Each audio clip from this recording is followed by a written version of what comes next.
Колега Битики, ќе почнам во ваш стил. Вице-премиер за економски прашања. Колку гордо звучи.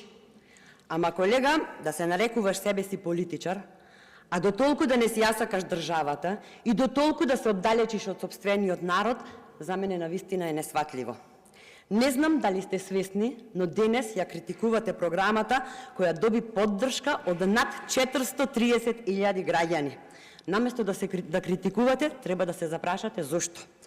Затоа што овде, на овие 240 страни, се содржани барањата од граѓаните за кои вие немавте слух. Затоа што овде се содржани пораките од граѓаните кои вие не ги свативте. Сте ни оставиле наследство. Наследивме здравство во клиничка смрт.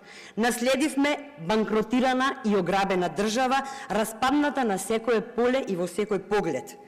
И сега 4 милиарди долг зголемивте, а еден проект не завршивте.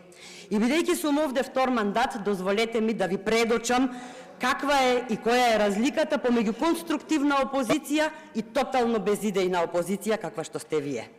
Дали, колега Битики, 4 години ви говоревме за фактот дека туризмот од зафрлен сектор во Министерството за економија треба да го добие повисоко ниво? Говоревме. Еве го, 182 страна Министерство за култура и туризам.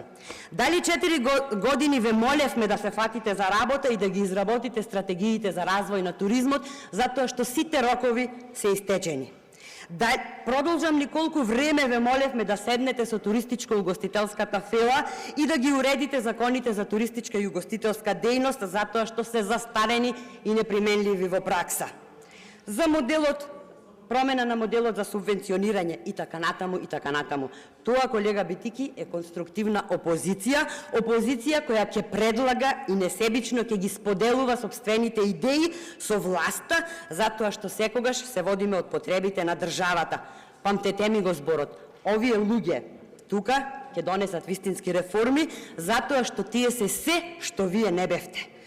Бидејќи, ако зборот беше збор, денес во Тетово ќе имавме фабрика за електромобили.